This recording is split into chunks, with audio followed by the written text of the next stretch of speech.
Now that WatchOS 11 is here, we have our hands on it right here installed on my Apple Watch Ultra 2, and we're going to go ahead and see what's new while also comparing it against the previous generation of the latest version of WatchOS 10. That's on this watch, and this one is paired to my iPhone 15 Pro that is running the latest version of iOS 18, and this one over here is another iPhone. This is the 14 Pro on the latest version of iOS 17.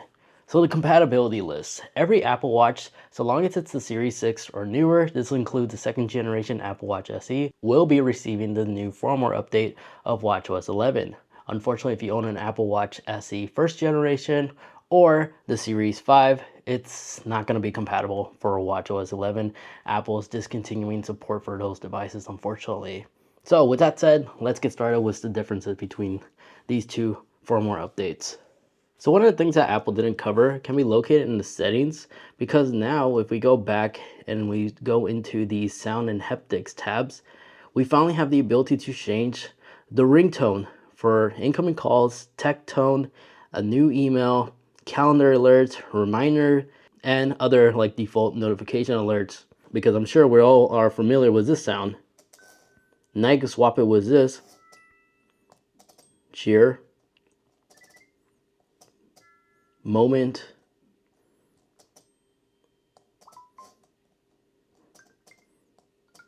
There's quite a bit to choose from. Unfortunately, there's no setting for haptic feedback, so you can actually adjust like the vibrations like we can do on our iPhone. But nonetheless, an amazing feature that got added. Now in terms of watch faces, the Ultra Modular is the exact same. It didn't receive like a new treatment or anything like that when it comes to like its night mode. Both of them have the cool auto mode ability. Nothing has changed there. But a thing that I have noticed is the Siri watch face is not here. Everything else is the same. It's just the Siri watch face is gone now for WatchOS 11. But just because we don't see it here doesn't mean there's a chance that Apple could add it later on to the next beta update. After all, this is developer beta 1, and there could be some issues with the Siri animation not working really well for WatchOS 11, so that's probably the reason why it's not here. As it was supposed to be right above the Snoopy watch face, and now it just skips the Siri watch face to the simple watch face. But a new watch face that has been updated is, of course, the photo watch face, which now has this new animation, or for the clock display, I'm sorry, it has like a new theme. Because if we go back to WatchOS 10, it'll feature your own photo and will show you the design right then and there. Now, during the beta, you have to go into your photo library, which got updated in the photo app. When you click on photo, it's going to select like a new photogenic type of photo. And then just tap the little up arrow share icon and scroll all the way down to create a watch face. And this is where you get the option to select photo. And this is one of the new themes we have access to, where previously it used to look like this. And if you tap edit, this is where you can change the font, the numerals, and of course the style. But it's kind of glitchy here because it's not allowing us to change it. On our Apple Watch, I've noticed it works better if you use your iPhone. And we go to wallpaper, choose the art, and then we go down right here. This is where you have the ability to change it between the different themes that it has. And it has quite a few themes too. And then tap add. It should update in no time. Where previously it used to look like this. And you can still do shuffles too. You can even do like random animations if you want to change between different themes each and every time you wake up the display. But one thing I noticed, if you have like an older watch face and you go into your photos, like this one, there's now a new upgrade section where to actually upgrade your previously made watch faces. And unfortunately, it doesn't really upgrade some of these. Like this one doesn't allow me to actually like upgrade to the latest one, but it does allow me to continue utilizing it. It's gone, but if you carry over from the previous software update, it looks like it has no problem displaying it still. You just have to keep in mind it's going to continue saying upgrade, but this could change over time, of course. Now, when it comes to new gesture controls, a couple things changed, because with the digital crown, if you go up, this will bring your smart stack, right? But now if you rotate your digital crown down, it will now take you to your notifications. So you could single-handedly just launch your smart stack or your notifications without having a long hold on top like we used to previously. So that's a new gesture that was added, but before you just had your smart stacks and that's about it. Doing the rotation of down with the digital crown wouldn't do anything. And then in terms of new apps, Apple added more new apps aside from the vitals. A new app that was added that's now default is the translation app. You can still download it on the previous generation, but it got a new redesign, and when you launch it, it used to look like this, but now it's easier to use than ever. And you can also favorite your favorite languages as well right here. You even have additional settings as well as keyboard options as well as offline languages if you want to store it directly on your device. So on device mode, you can enable it right here. It was a bit difficult to swap these two languages. Now you have a little arrow right here. I really do like this new updated UI, and it works really well. Let me do my best Spanish right now. Yo tengo un lápiz. I have a pencil. It got it right. I have a pencil. Yep. Yo tengo un lápiz. That's funny. I wasn't even sure I was gonna get that right.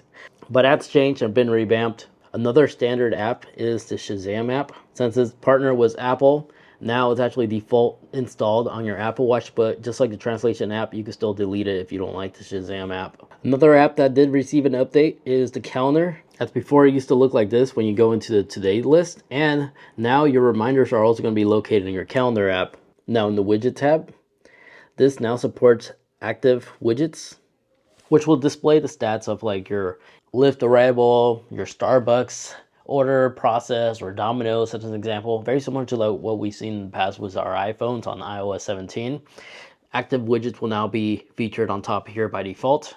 And if we go into our settings, there's now a Smart Stack section where previously it didn't even have that. But in the Smart Stack section, here you could adjust what you want to allow to be a live activity, auto launch activities, show when the wrist is down, as well as your media control or other things that could actually take place. You could individually just start adjusting it to your own personal preference. So if you want some of these apps to not show in a live activity, you're always able to go back here and disable this. And as well as Siri widget suggestions, if you don't like your widgets constantly going on top automatically based on what Siri believes it's more useful for you, you could disable it or go down and manually disable the apps you really don't care about. So you do have that freedom to adjust that if you don't like it. Now another app that got a small redesign change in its UI is the weather app, where by launching the weather app, we now have these different modes to like select from, where before it was just this circle layout. Now you can actually keep it simple, and you can still select your different view types. So in conditions, this is how it looks like now, where previously you just had this circle. Now in terms of offline maps, that's now fully compatible on the Apple Watch, where previously it had to rely on your iPhone to be nearby to utilize the offline load maps. So by this, I mean like by tapping on your profile icon on top here, and then you select your offline maps section, where previously it will show your offline maps over here. For some reason mine expired. But now it will actually show your offline maps here, and notice how it says pending because now there's this new sync with Apple Watch option. And this will only synchronize as soon as your phone is in a charging station. So we'll actually send that offline data also onto the Apple Watch without having your iPhone nearby. Your Apple Watch can rely on offline maps independently away from having to have your iPhone nearby. This also includes offload trails as well. So if you like to create custom routes, you have the ability to do that. Make sure you are subscribed so you don't miss that more in-depth video of how to set that up. But yeah, that's the quick rundown on the differences between the maps. Offline mode will be able to be internally stored on your Apple Watch, where previously it relied on your iPhone. But now if we go into our workout app and we go launch it, a few things changed. Now you can actually check in. So as an example, if you go to the gym, so strength training, and I select strength training over here, tap to skip that 3-second timer. But here, if we move over here, there's now a new check-in option, which allows you to check in with your significant other and let them know that you arrived at the gym, as an example. Before we didn't have that. And then after a minute has gone by, let me go ahead and show you what I mean. If we go and end this workout, it will allow us to rate how hard was this workout. So if you went all out, you could tag it, mark it that you went all out, you're exhausted, it was hard, moderate, or easy. And then once you rate it, this is the data that's used to see your training loads and see if you really are training hard enough to prepare yourself for like a marathon or something like that. And in some of these workouts, it does that ranking automatically. It'll suggest based off the data that it assumes. So you can allow the Apple Watch to actually do that. But if you feel like you need to override it on your iPhone, select that session, and where it says effort, you're always able to go back and actually manually rate it if you feel like it was off. But before you jump ahead in the fitness side, I do want to show you that there is a new workout that was added, and that is for swimmers. As now there's a section for pool swim, where previously you only had like water fitness, water polo, water sports, and that's it. Because if you look into swimming, we don't even have open water. I could have sworn open water was in there, but now we have these two actual dedicated categories. In addition to that, if we select one and we go into the settings, now there not only is an open workout timer, but there's now a new distance if you're trying to track the distance, including your calories. If you want to set like a separate like workout goal as an example, with more additional data right here as well. But let's go ahead and take our device off of water lock. But in the fitness app side of things, so this is how the new UI looks like. Everything is the same. You can still see your previously earned medals, your friends list, your overall stats, your rings, but now there's this new up arrow graph, what it looks like. And this will take you to your overall activity train loads, where you can actually peruse the different days, see if your workout was steady, below, or you're slacking. And the lines with the dots, that's your 7-day average, and the white line on the bottom is your 28-day average. So you have a comparison if you're training for, again, like a marathon or something like that, which will show you real data. And this data actually correlates to the new Vital app, which by tapping here will quickly take you to that app right there in Vitals.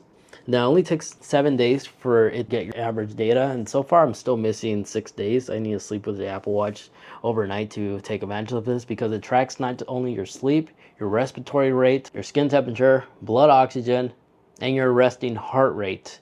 And based off of this, if it notices like a pattern that your respiratory rate is off as well as your heart rate, let's say you had like a hard time of drinking, was an example Apple was showing, this app will actually notify you and let you know that, hey, something's wrong here, see what's going on. It's not supposed to advise you to do anything. It was just supposed to give you a notification if it noticed something was out of the ordinary, so you could be more aware of what you're doing to prevent any like future health complications, I'm assuming, from happening.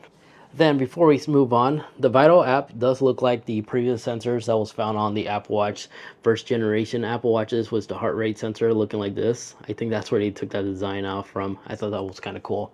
But for my female viewers, if you are pregnant, the cycle tracking app can now actually track your pregnancy as well. So you can actually keep a log of all this, utilizing the existing data that the Apple Watch sensors can keep track of with its heart rate sensors and such. But other than that, there you guys have it. That is the in-depth comparison between WatchOS 10 versus the new generation of WatchOS 11. Again, if you're thinking about downloading it on your personal Apple Watch, I would not recommend you to do, even though it hasn't crashed on me yet randomly like the previous beta has. But the battery life is just unacceptable to the point where I don't recommend installing this like on a Series 9 or older Apple Watch, because on my Ultra, I'm barely able to get, again, like a day and a half when it's rated to be able to easily last more than just 3 days. I literally dropped about 50% of battery life by simply updating it and downgrading from. But other than that, there you guys have it. If you're wondering where you can get your hands on these HotShot stickers, I'll be sure to include links in the video description down below. They're pretty useful. I'm using it right now for a center point for my videos with the overhead camera, so that helps out a lot. And bands, links to these bands will also be in the video description down below. This one I always get comment about where to get. I got it from Amazon. This is their speaking one. It's really cool. I like it a lot. So I'll have that also linked in the description down below. For more, make sure to watch this video over here where I cover all the new hidden features that's available on iOS 18. And stick around because I do have a new video coming out of about 150 new changes that I found on iOS 18 that I'm releasing this Friday, if all goes well. Thank you so much for watching.